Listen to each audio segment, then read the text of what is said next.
Nous accueillons maintenant une autre invitée surprise. Elle va sûrement nous parler de recettes.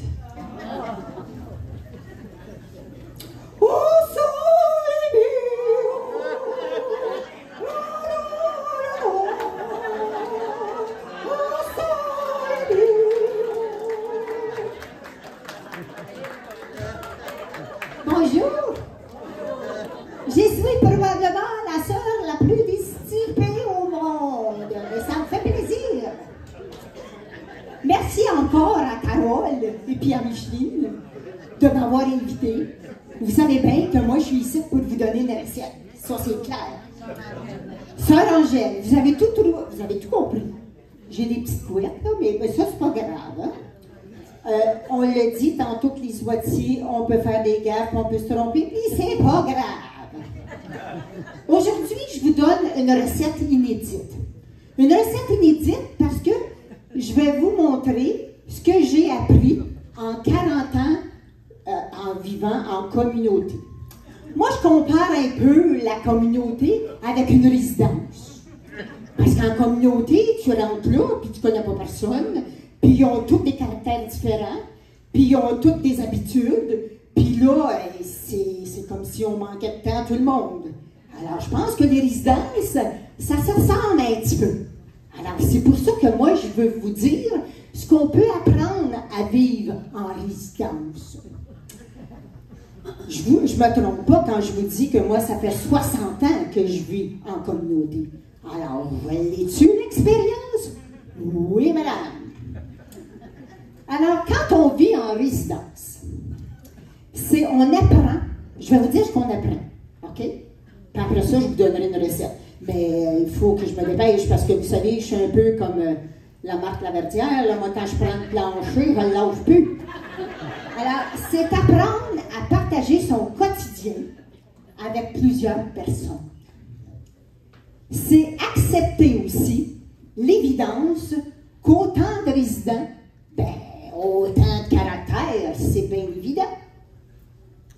C'est respecter les règlements, sans essayer de les changer. Ça ne marche pas, oubliez ça. C'est mettre la main à la pâte, sans jeu de mots, OK? Quand on peut donner de son temps, on ne refuse pas le bénévolat. Même que ça me donnerait un break de temps en temps.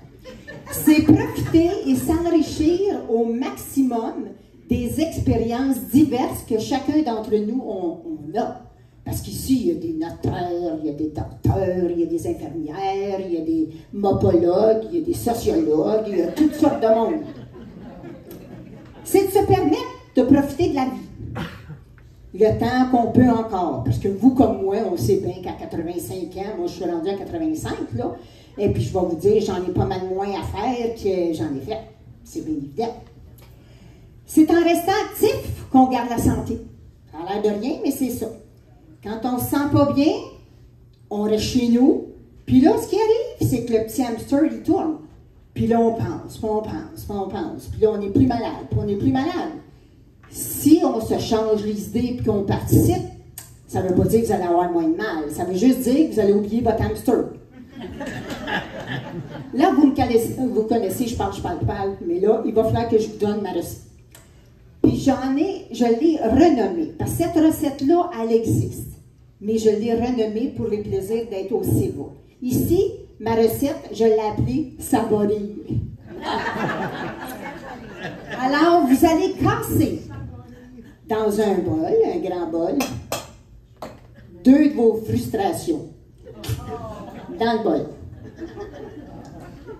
Dans un autre bol, vous allez mettre une tasse de respect. Vous allez mettre un quart de tasse de diplomatie. Vous allez mettre 3 quarts de tasse de tolérance.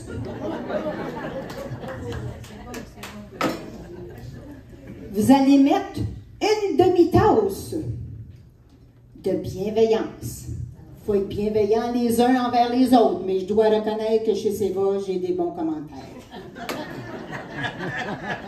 2/3 de tasse de bonne humeur. Ça fait lever l'ambiance. C'est comme la poudre à pâte. Ça fait lever l'ambiance. Là, on s'en vient au plus difficile. 2 tasses de civisme. Voilà. 1 tasse de liquide. Ça peut être du café, ça peut être du pain, ça peut être du Baileys.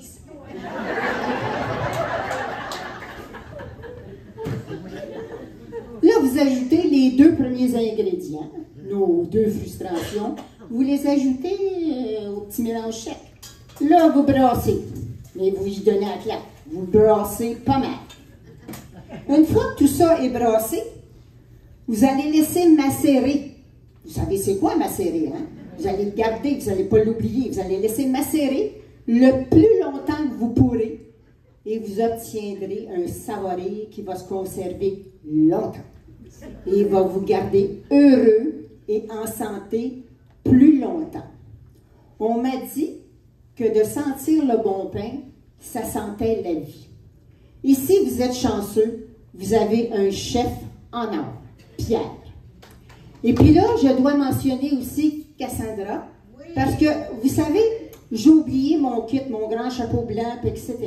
Alors, j'en avais parlé à Pierre déjà, s'il pouvait me trouver ça, mais étant pas là, c'est Cassandra qui m'a passé un beau kit, comme les Maurice qui vous servent à tous les jours. La seule chose qui est différente, c'est que moi, j'ai le chapeau de chef quand même. Alors, merci à Cassandra, merci à Pierre, et merci à vous autres. Et n'oubliez pas, eux autres, les Maurice, là, ils ont la recette. Puis je suis sûre qu'ils en mangent une tranche de ce gâteau-là à tous les jours quand ils vous servent parce qu'ils sont fins en titi.